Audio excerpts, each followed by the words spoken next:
New day, new verse as we continue into chapter 11. Today, verses 15 through 21. Here we go.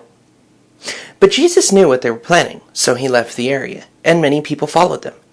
He healed all the sick among them, but he warned them not to reveal who he was. This fulfilled the prophecy of Isaiah concerning him. Look at my servant who I have chosen. He is my beloved who pleases me.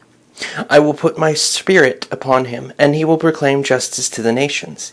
He will not fight or shout or raise his voice in public. He will not crush the weakest reed or put out a flickering candle. Finally, he will cause justice to be victorious, and his name will be the hope of all the world. And that's Isaiah 42:4, or 1 through 4, depending on how you want to look at it from the Greek or English. You know, this first here is the prophecy from Isaiah. You know, we see it referenced when God says, "This is my son who I am well pleased." You know, this is one of the prophecies that is referenced of the three when we see the Holy Spirit descend on Jesus. But putting the entire thing here like he does, like Matthew does, it kind of drew my attention to the fact that he will not crush the weakest reed or put out a flickering candle.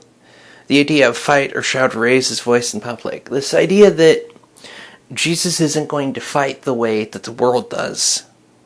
Because obviously he speaks out. He does point things out. He doesn't get involved into a shouting match. But he does point things out. And he does it through parable mostly. He doesn't pick a fight. He doesn't shout them down. He doesn't try to counsel them because they offer an opinion that they don't like. Now, granted, the Pharisees do try to do this because the entire reason he's going off in the first place is because they're trying to kill him, and he knows it. But his response to them is not to devolve into that same kind of behavior. It's not to shout and scream and act like the same kind of wild, savage animal. No, instead, it leads down to the idea that he will not crush the weakest reed or put out a flickering candle. And it makes me think of faith, honestly.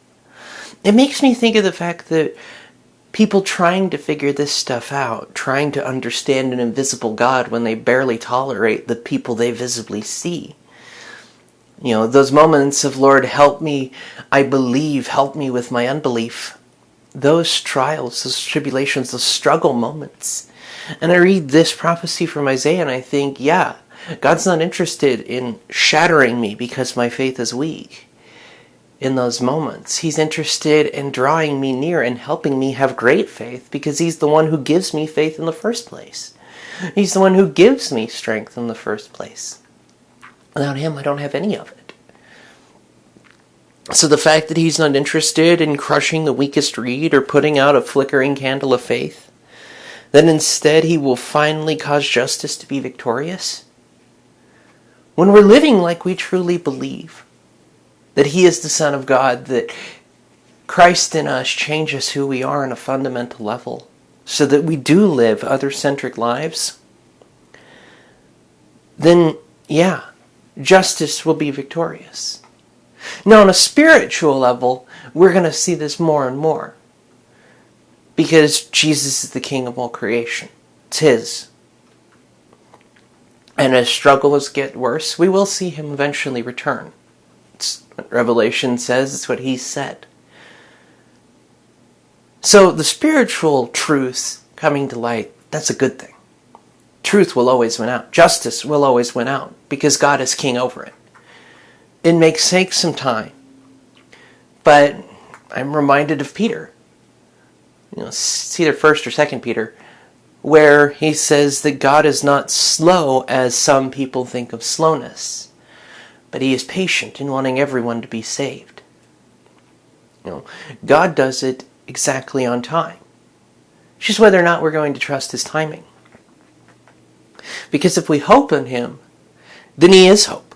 He's hope for all of us. Hope that he'll do it in his perfect time. Hope that he'll do it the right way. Trust that he has never failed and he won't start now. Belief that he has kept his promises then and will today. He's not going to crush the weakest reed or put out the flickering candle. If you're struggling and you want to come to him, he'll reach you. He'll reach out, grab a hold of you if you're reaching out for him, and pull you in. The issue is that much like with drowning, we have to be unwilling to pull him under and let him pull us up. Now, granted, Simon was probably freaking out when he sank into the water, and Jesus pulled him out. It's the same kind of amazing love.